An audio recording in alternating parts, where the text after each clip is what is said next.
Assalamualaikum warahmatullahi wabarakatuh. Selamat pagi, teman-teman. Di sini kami akan mempresentasikan tugas kelompok kami pada mata kuliah kecerdasan buatan dengan metode prolog. Sebelumnya, pertama-tama di sini saya akan memperkenalkan anggota kelompok saya. Yang pertama, perkenalkan, nama saya Indah Rubiatul Adawiyah dengan NPM 1122092. Yang kedua ada Sipa Ulpa dengan NPM 112200110. Dan yang ketiga ada Pindiani Melati dengan NPM 112201111. Dan yang terakhir ada Syahla Salsabila dengan NPM 112201112. Kita next ke slide berikutnya. Apa itu SWI Prolog? Di sini saya akan menjelaskan tentang apa sih prolog itu. Prolog adalah bahasa pemrograman tingkat tinggi yang berfokus pada logika dan aturan. Alain Kohlmauer dan timnya mengembangkan prolog pertama kali pada awal tahun 1970-an di Universitas Marseille, Prancis. Bahasa ini dibuat untuk digunakan dalam penelitian dan aplikasi kecerdasan buatan atau AI, terutama dalam pemrosesan bahasa alami dan sistem berbasis pengetahuan. Next, ada pengenalan lingkungan kerja. Bagaimana sih lingkungan kerjanya? Lingkungan kerja pada SWI Prolog terdiri dari beberapa komponen yang dirancang untuk memudahkan pengembangan aplikasi berbasis logika. Saat pertama kali dijalankan, SWI Prolog menyediakan antarmuka berbasis terminal yang memungkinkan pengguna menulis dan menjalankan query Prolog secara langsung. Tentunya ada fitur-fiturnya. Apa saja sih fiturnya? Yang pertama ada editor teks terintegrasi, yang kedua ada debugger untuk melacak eksekusi program, yang ketiga ada pustaka standar untuk menangani struktur data, file, dan komunikasi antar sistem, dan yang keempat ada integrasi editor eksternal seperti Visual Studio Code. Kita next lagi. Tentunya prolog juga memiliki beberapa keunggulan. Di sini saya menuliskan 3 keunggulan prolog. Yang pertama, pemrosesan logika dan penalaran. Prolog sangat cocok untuk memodelkan hubungan logis dan melakukan inferensi dari data yang ada. Yang kedua, representasi pengetahuan. Prolog sering digunakan untuk membangun sistem berbasis pengetahuan yang dapat memahami dan memproses aturan-aturan kompleks.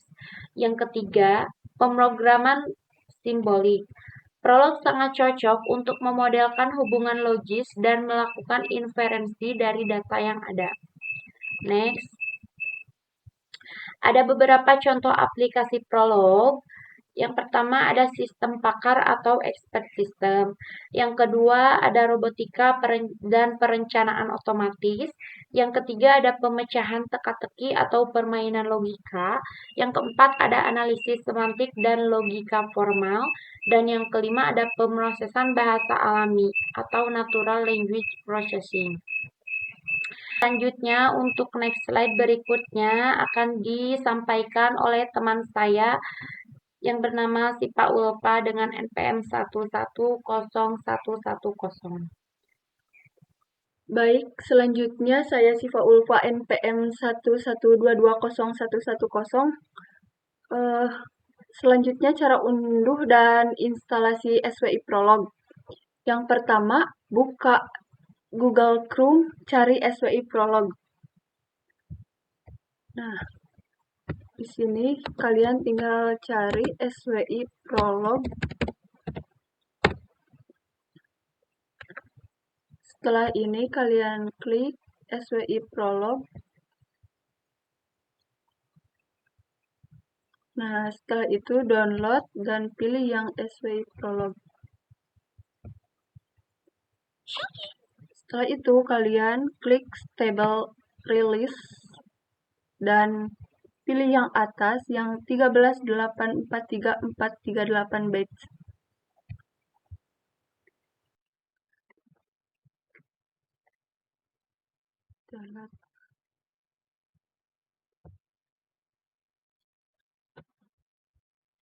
Nah, kalau sudah terinstall, kalian buka filenya.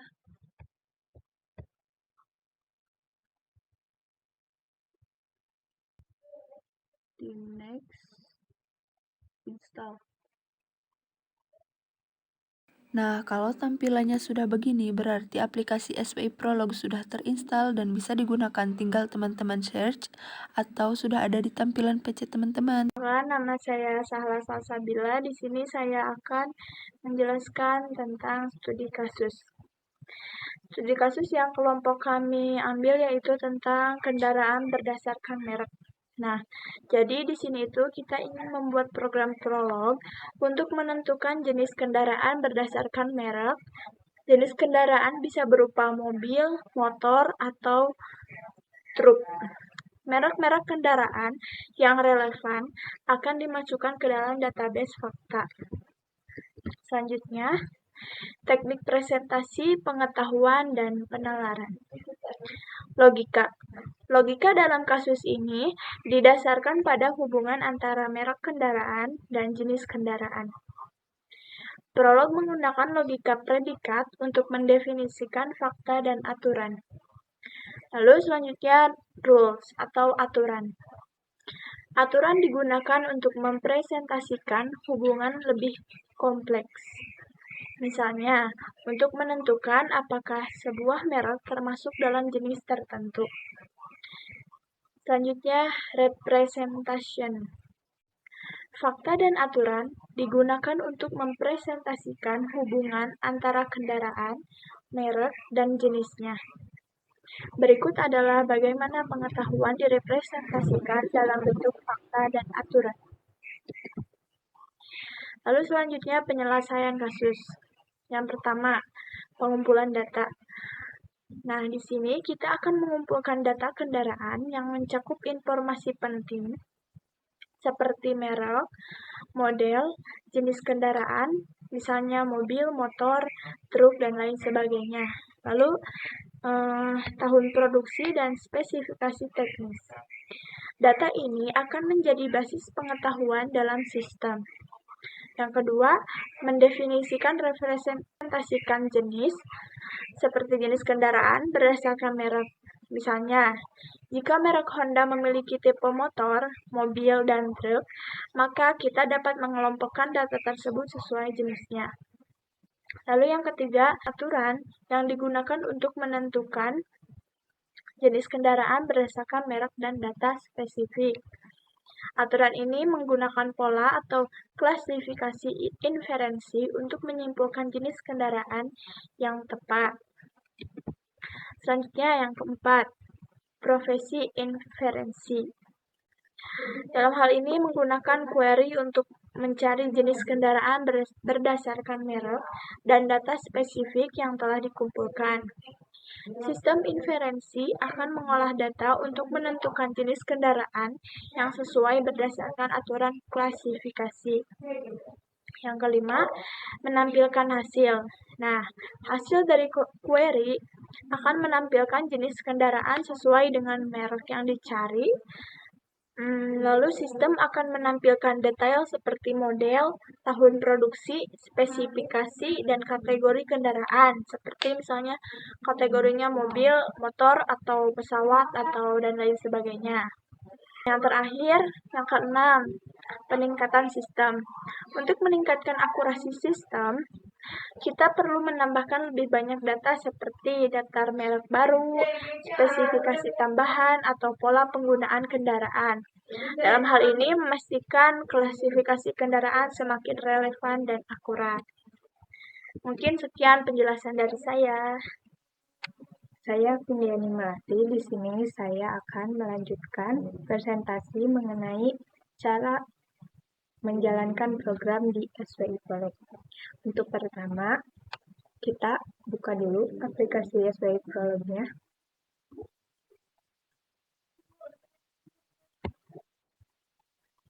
Selanjutnya, kita ke file, lalu ada new, kita pilih, kita akan menyimpan di directory mana.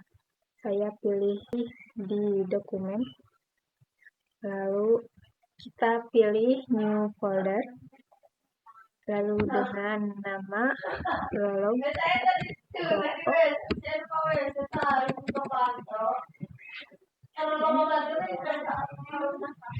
Di sini kita tuliskan nama file latihan .pl, kita save. Lalu di sini akan muncul seperti ini. Pertama, kita akan memasukkan fakta seperti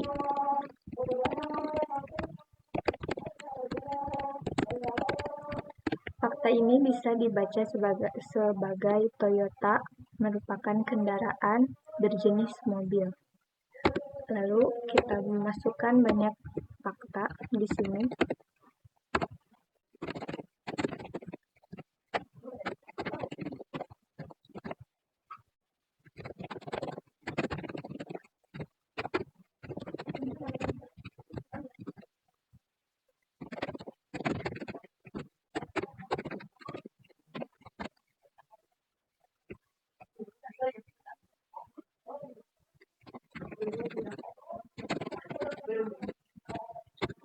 Berikut beberapa contoh dari fakta, kemudian kita masukkan aturan.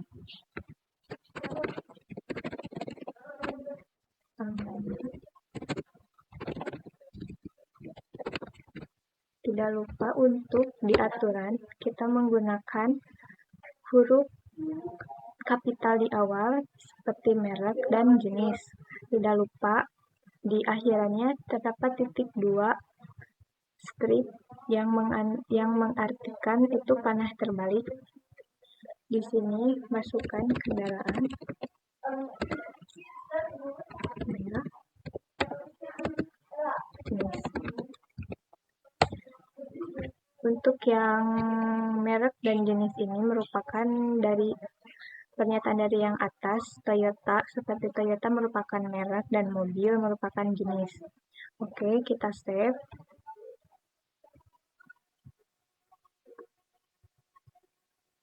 Setelah save, kita buka ke file, terus konsol. Kita pilih yang tadi latihan PL, open. Kita masukkan query, yaitu jenis kendaraan. Ini Toyota jenis. Ini kita menanyakan jenis kendaraan Toyota adalah jenisnya adalah mobil.